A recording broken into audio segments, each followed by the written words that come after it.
Hello everybody, my name is Daulton Nelson, and today I'd like to give my thoughts on a game I just beat, that game being Crackdown for the PC. Crackdown is a top-down shooter developed and published by Sega. Not to be confused with the Real-Time Worlds game of the same name, today's Crackdown is an in-house Sega project designed by Shinobi creator Yutaka Sugeno. And the moment I laid eyes on screenshots of this thing, I found it very interesting. Crackdown looked like one of those early military shooters that were so popular back in the day, like Cabal, Ikari Warriors, or Metal Gear. Little did I know that Crackdown would share similarities to the last entry of that list. And that's a little surprising given Sugeno's previous work, as Shinobi, and really the shooter genre in general, was much more action-oriented, trying to replicate the popular cinematic action fare of the time. But by comparison, Crackdown plays almost strategically with its mechanics, going for an intended playstyle that was really ahead of its time. You see, in Crackdown, you play as Ben Breaker in the single player, while in the multiplayer the second fiddle plays as Andy Attacker. Together the both of you go through the John Carpenter-esque streets, fighting armed bad guys and feral creatures in order to destroy the AI of an evil mastermind. To do so, you're given a new type of bomb in order to demolish the opposition's key facilities. How this translates into gameplay is through short, timed stages that are laid out in an almost maze-like fashion. The goal of each stage is to find the big red X's painted on the floor. You have to walk over them to plant a bomb on each one. After all X's have been taken care of, you then must leave the stage before the timer runs out and all of the bombs explode. Each stage is laid out from left to right, creating a nice sense of tense action with its soundtrack, and is littered with bad guys, of which there are a good variety of. There are some pretty interesting enemy types you can run into and have to deal with, and the way you deal with them is through a two-weapon system. In Crackdown, you can switch between a light and heavy gun. Each have their own ammo and damage values. You can also get close to enemies for a melee attack that kills them instantly, and doesn't cost any ammo at all. Through this system, Crackdown incentivizes players to think a couple of steps ahead when encountering one of its enemies, as after just a few playthroughs of the game, your mind instinctively starts thinking about how much ammo you have, what kind of enemy you're dealing with, can you safely get close to them, and if the encounter in general is even worth the score you get killing them. It's pretty refreshing to see a game of this era go for such a different approach to action shooters, and it only gets more interesting from here.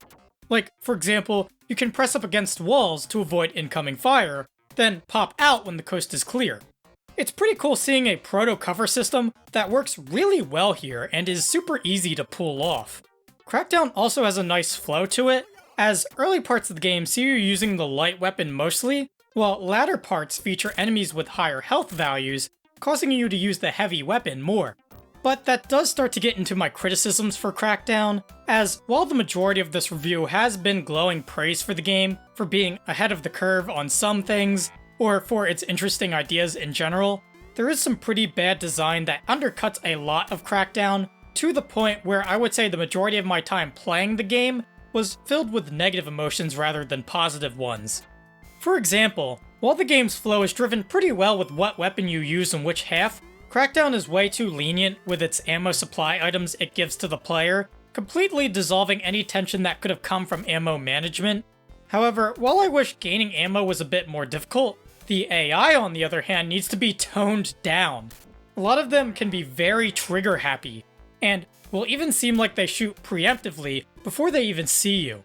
A shame considering Metal Gear had a line of sight system 2 years earlier, which, while not perfect, could definitely benefit Crackdown's gameplay here. Not to mention there can be quite a few of enemies on screen at a time, creating slowdown. Plus the UI or general layout of the game is cluttered. The actual screen you play on is very small. You don't get much real estate to work with.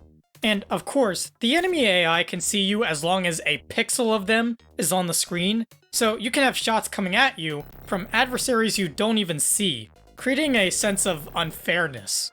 Heck, the screen scrolling of Crackdown obfuscates some pretty important information. It's like Crackdown in general is meant to be played on a super wide screen display, but instead all we get is a tiny box that hurts the player's performance. And since we're still on enemies, while I did praise the variety of types that can be found within Crackdown, there are some definite stinkers. Mainly the drones, dogs, and slime enemies. These are straight up bullshit. It's fair to say I died quite a bit in Crackdown, but with quick play sessions mixed with harsh one-shot, one-death difficulty, I can legitimately see Hotline Miami fans enjoying this game quite a bit. Plus, the lives and continues you get are more than plentiful, so it's not like it's impossible to clear the game.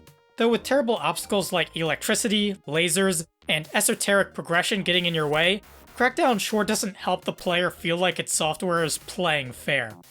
Overall, I found Crackdown very interesting with strategic shooter mechanics, mixed with futuristic ideas and tense gameplay.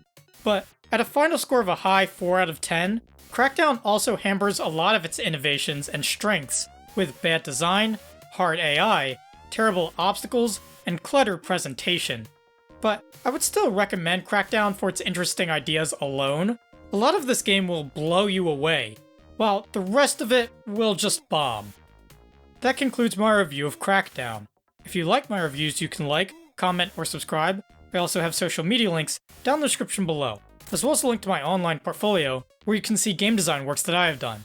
I also have a link to my Backloggd profile, where you can see my scores at a glance. And with that out of the way, please make sure to have a nice day.